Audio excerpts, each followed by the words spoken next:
Welcome to Riwaaj arts. நான் ரேவதி சிவகுமார். இன்றைக்கி நம்ம சேனலில் ஒரு க்ளே கிராஃப்ட் தான் பண்ண போகிறோம்.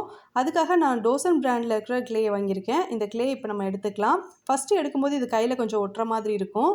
டால்கம் பவுடர் இல்லைனா பிளாஸ்டர் ஆஃப் பாரிஸ் ரெண்டில் ஏதாவது ஒன்று எடுத்துகிட்டு அதை வந்து கொஞ்சம் டஸ்ட் பண்ணிவிட்டு அதுக்கப்புறமா ரோல் பண்ணோன்னா கரெக்டாக இருக்கும். அதுக்கப்புறம் ஒரு எம்டி வாட்டர் பாட்டில் எடுத்திருக்கேன். இது நம்ம கட் பண்ணிக்கலாம். நம்மளுக்கு எந்த சைஸுக்கு பென் ஹோல்டரோ அல்லது பிளான்டரோ தேவையோ அதுக்கேற்ற மாதிரி நம்ம வந்து இதை கட் பண்ணிக்கலாம். ஃபஸ்ட்டு நான் ரஃபாக தான் கட் பண்ணியிருந்தேன். இப்போ வந்து சிசர் யூஸ் பண்ணி எல்லா சைடும் ஈக்குவலாக இருக்கிற மாதிரி கட் பண்ணிட்டேன். அதுக்கப்புறம் ஒரு டிஷ்யூ பேப்பர் யூஸ் பண்ணிட்டு உள்ளே வந்து கொஞ்சம் வாட்டர் ட்ராப் இருந்துச்சு, அதெல்லாம் நல்லா தொடச்சி எடுத்துட்டேன். இப்போ வந்துட்டு பிளாஸ்டர் ஆஃப் பாரிஸ் டஸ்ட் பண்ணிவிட்டு இப்போ நான் ஒரு ப்ரஷ் பென் யூஸ் பண்ணி ரோல் பண்ணிக்கிறேன். ஏற்கனவே என்கிட்ட ரோலர் இருந்துச்சு, அதை வந்து நான் ஒரு பார்க்கில் மிஸ் பண்ணிட்டேன். அதனால் இந்த ப்ரஷ் பென் யூஸ் பண்ணி நான் ரோல் பண்ணிக்கிறேன். நம்ம எந்த க்ளே எடுத்திருந்தாலும் சரி, அதை ரோல் பண்ணும்போது ஏர் பபிள்ஸ் இல்லாமல் பார்த்துக்கணும். ஒருவேளை நம்ம ரோல் பண்ணும்போது இதில் ஏர் பபிள்ஸ் இருந்ததுன்னா அப்போ நம்மளுக்கு ஒன்றுமே தெரியாது. நம்ம க்ளே கிராஃப்டை முடிச்சதுக்கப்புறம் அது ட்ரை ஆகும் இல்லையா, அந்த நேரத்தில் பார்த்தீங்கன்னா கீறலும் வெடிப்புகளும் வந்துடும். அதுக்கப்புறம் நம்ம எதுவுமே பண்ண முடியாது. அதுக்காக தான் சொல்கிறேன். கீறல்கள் வெடிப்புகள் வராமல் இருக்கணும்னா ஏர் பபிள்ஸ் இல்லாமல் இதை நீட்டாக ரோல் பண்ணிக்கோங்க. அதே மாதிரி ஈவனாக ரோல் பண்ணணும். ஒரு சைடு திக்காகவும் இன்னொரு சைடு தின்னாகவும் இருந்தாலும் அவ்வளோ நல்லா இருக்காது. இப்போ நம்ம ஃபஸ்ட்டு கட் பண்ணி வச்சுருந்தோம் இல்லையா பிளாஸ்டிக் பாட்டில், அதை எடுத்துகிட்டு அதுக்கு மேலே நீங்கள் க்ளூ அப்ளை பண்ணாலும் சரி, இல்லை அப்படியே நீங்கள் வந்துட்டு இந்த ரோல் பண்ணி வச்சுருந்த க்ளே எடுத்து இதுக்கு மேலே ஸ்டிக் பண்ணாலும் சரி, அது உங்களோட விருப்பம் தான். நான் வந்து அப்படியே தான் எடுத்து ஸ்டிக் பண்ணியிருக்கேன். இந்த மாதிரி ஃபுல்லாகவே நம்ம வந்து கவர் பண்ணணும். இப்போ ஃபஸ்ட்டு நம்ம ரோல் பண்ணது பாதி வரைக்கும் தான் இருக்குது. மீதி இடத்தையும் கவர் பண்ணுறதுக்காக மறுபடியும் க்ளே எடுத்து அதை நல்லா ரோல் பண்ணிவிட்டு இதை வந்து ஃபுல்லாகவே கவர் பண்ணிடணும். இது மாதிரி ஃபுல்லாக கவர் பண்ணதுக்கு அப்புறமா ஒரு சின்ன பவுல்லையோ இல்லை டம்ளர்லையோ கொஞ்சம் தண்ணி எடுத்துக்கணும். எடுத்துட்டு க்ளே எடுத்து நம்ம 2 வாட்டி ரோல் பண்ணி இதில் வந்து நம்ம ஸ்டிக் பண்ணோம்ல, அது வந்து நம்ம ஸ்டிக் பண்ணிக்கிறதே தெரியாத அளவுக்கு ரெண்டும் வந்து ஈவனாக இருக்கிற மாதிரி கொஞ்சம் கொஞ்சமாக கையில் தண்ணி தொட்டுட்டு இந்த மாதிரி எல்லா பக்கமும் ஈவனாக இருக்கிற மாதிரி நம்ம சரி பண்ணி விடணும். இது செஞ்சதுக்கப்புறம் நான் வந்து இன்றைக்கி ஒரு எலிஃபண்ட் மாதிரியான பிளான்டர் தான் செய்கிறேன். யானைக்கு பதிலாக நம்ம வேறு ஏதாவது அனிமல் கூட செய்யலாங்க. நீங்கள் உங்களுக்கு பிடிச்ச அனிமல் ட்ரை பண்ணி பாருங்கள். இப்போ வந்துட்டு யானையோட காலுக்காக 4 பீஸ் வந்து க்ளேயில் ரோல் பண்ணி கட் பண்ணியிருக்கேன். அதை எடுத்து இந்த பிளாஸ்டிக் பாட்டில் அப்படியே கவுத்தி வச்சுட்டு அதுக்கு மேலே வச்சு ஸ்டிக் பண்ணிக்கிறேன். இப்படி நம்ம ஒட்ட வச்சது அப்படியே அதோட ஜாயிண்ட் ஆகி இருக்கிற மாதிரி அதை சரி பண்ணி விட்டுறணும். அதுக்கப்புறம் வந்து மறுபடியும் கொஞ்சம் க்ளே எடுத்து அதை நல்லா ரோல் பண்ணிக்கிறேன். இது வந்து யானையோட தலைக்காக நான் இதை செய்கிறேன். இப்படி ரோல் பண்ணிவிட்டு ஒரு சைடை மட்டும் கொஞ்சமாக ப்ரெஷர் கொடுத்து இதை வந்து கையில் வச்சு இப்படி ரோல் பண்ணோம் அப்படின்னா தும்பிக்கையோடு இருக்கிற யானையோட தலை ரெடியாகி வந்துடும். இதை நம்ம அப்படியே எடுத்து ஸ்டிக் பண்ணிடலாம்.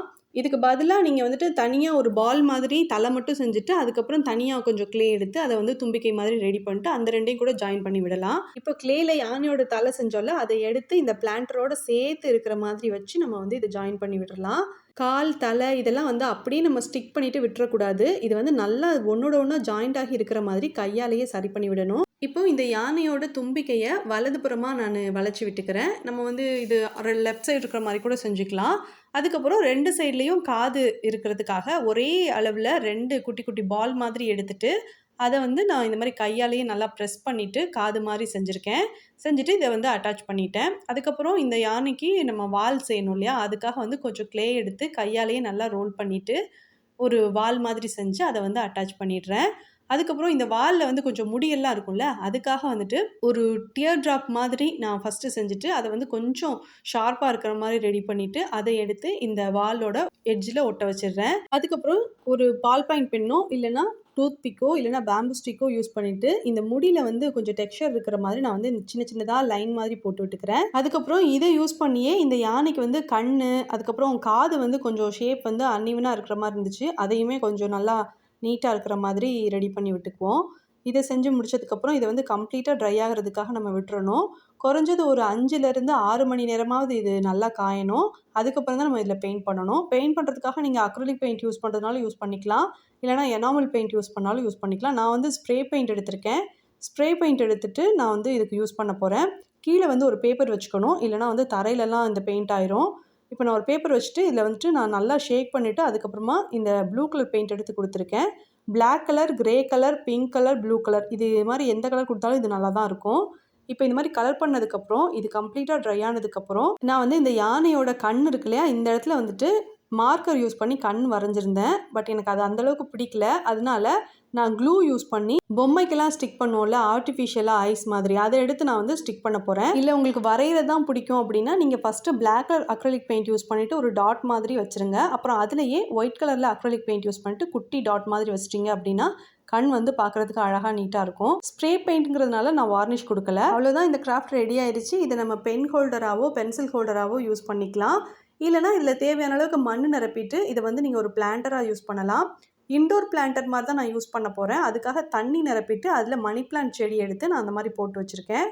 இதை வந்து நான் இப்படியே தான் யூஸ் பண்ண போகிறேன். இந்த கிராஃப்ட் உங்களுக்கு பிடிச்சிருந்ததுன்னா வீடியோக்கு லைக் பண்ணுங்கள். யாருக்கு இது யூஸ்ஃபுல்லாக இருக்குமோ அவங்களுக்கு இந்த வீடியோவை ஷேர் பண்ணுங்கள். தேங்க்ஸ் ஃபார் வாட்சிங்.